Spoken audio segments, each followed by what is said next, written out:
today's topic is hemostasis. मतलब क्या होता है? According to Guyton अगर देखा जाए तो hemostasis is the means prevention of blood loss. मतलब blood loss का prevention करना is hemostasis. तो ये हमारी सेल है, मतलब ये हमारी स्किन की लेयर मान लो. इसमें क्या होता है? एंडोथीलियम होता है.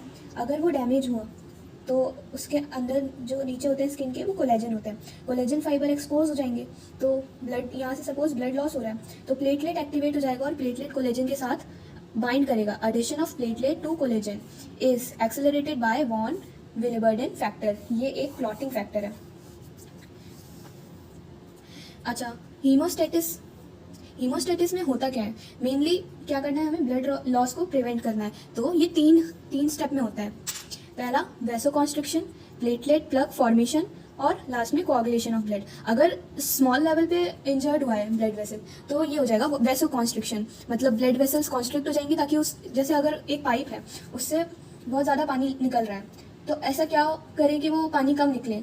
हम छोटा पाइप यूज़ कर लेंगे तो पानी कम यूज़ होगा. वैसे ही वैसोकॉन्स्ट्रिक्शन होता है. Vaso means blood vessels, constriction means उनका वो कॉन्स्ट्रिक्ट हो जाएंगी जिसके कारण ब्लड कम लॉस होगा.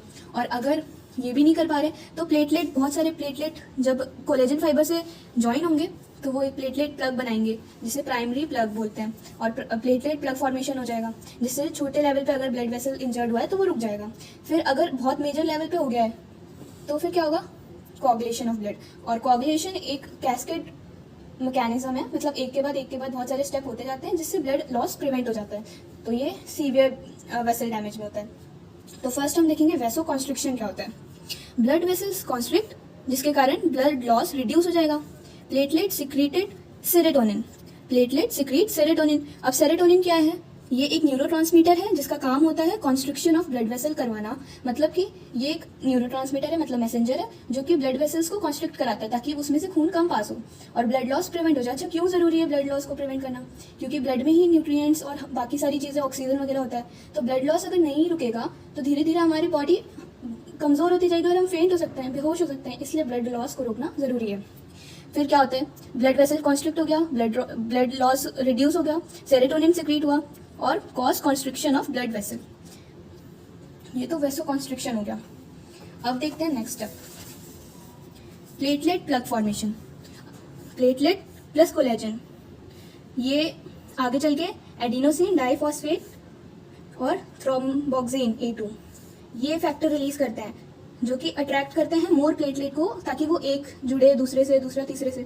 ये सपोज ब्लड वेसल है, यहाँ से खून बहे जा रहा है तो हमें यहाँ पर एक थ्रेड लाइक चीज़ बनानी है स्टॉपेज के लिए ताकि ये ब्लड यहाँ पर रुके, ब्लड सेल्स है ना, तभी तो वो प्लग फॉर्मेशन कहलाएगा. तो ये प्लेटलेट होते हैं जो यहाँ पर आके प्लग बनाते हैं. और कौन करवाता है? Adenosine diphosphate thromboxane A2 factor. ठीक है, ये मोर प्लेटलेट को अट्रैक्ट करते हैं. फिर क्या होता है? प्लेटलेट एग्रीगेट एंड फॉर्म्स, मतलब वो जमा होने लगे. फिर वो क्या कहलाते हैं? हीमोस्टैटिक प्लग, जिसे हम टेम्परेरी प्लेटलेट प्लग भी कहते हैं. प्लग मतलब होता है कि गुच्छा जो किसी चीज़ को रोक रहा है आगे बढ़ने से. और if unable to stop bleeding, अगर इससे भी खून नहीं रुक रहा तो हम थर्ड स्टेज पे जाएंगे जो कि है coagulation of blood. Coagulation of blood एक डिफरेंट टॉपिक में मैं समझाऊंगी जिसमें कैस्केड मैकेनिज्म होता है और ये एक अलग ही फीडबैक सिस्टम में आता है, पॉजिटिव फीडबैक सिस्टम में आता है. इसकी एक अलग सीरीज है, पूरी मैकेनिज्म है रिएक्शन का. तो इसमें क्या होता है? फाइब्रिनोजन जो होता है वो फाइब्रिन थ्रेड बनाता है जो कि लूज प्लेटलेट प्लग बनाता है. फाइब्रिन एक थ्रेड लाइक स्ट्रक्चर बना देता है जो कि ब्लड वेसल्स को रोक के रखते हैं तो वो क्लॉट हो जाते हैं. समरी देखते हैं क्या हुआ. इंजरी ऑफ ब्लड वेसल्स, जिसमें क्या, जिसके कारण डैमेज ऑफ एंडोथीलियम हुआ. एंडोथीलियम ब्लड वेसल के ऊपर की लेयर होती है. ठीक है, तो एंडोथीलियम डैमेज हुई, एक्सपोज्ड कोलेजन जो इसके नीचे होता है वो एक्सपोज्ड हुआ, वो बाहर के कांटेक्ट में आया. इससे क्या हुआ? वॉन विलेबर्डेन फैक्टर एक्टिवेट हुआ. फिर प्लेटलेट और कोलेजन एक साथ आए, कंबाइन हुए और एक्टिवेशन ऑफ प्लेटलेट्स हुआ. मतलब जब प्लेटलेट जुड़ने, जब पता चल रहा है कि बॉडी को ब्लड लॉस हो रहा है कहीं से तो वो और प्लेटलेट को अट्रैक्ट करता है. कौन अट्रैक्ट करता है? ADP और थ्रोम्बोक्सिन A2 ये फैक्टर करते हैं अट्रैक्ट और एक से ज़्यादा प्लेटलेट को आने के लिए, ग्रुप ऑफ प्लेटलेट्स को एक साथ आने में. फिर हम अगर छोटी इंजरी है तो स्टेज 1 और थोड़ी उससे बड़ी है तो स्टेज 2, और बड़ी है तो स्टेज 3। ये 3 स्टेजेस में हम और इंजरीज को कंट्रोल कर सकते हैं, मतलब ब्लड लॉस को रोक सकते हैं। हमने पढ़ा हीमोस्टेटिस मतलब प्रिवेंशन ऑफ ब्लड लॉस। तो हमें 3 स्टेप है, 3 और थर्ड स्टेप होगा जो कि है ब्लड कोगुलेशन। और सीरियस नहीं है, स्मॉल ब्लड वेसल की इंजरी है तो वेसो कॉन्स्ट्रिक्शन होगा, सेरोटोनिन रिलीज होगा जो कि वेसो कॉन्स्ट्रिक्शन कराएगा।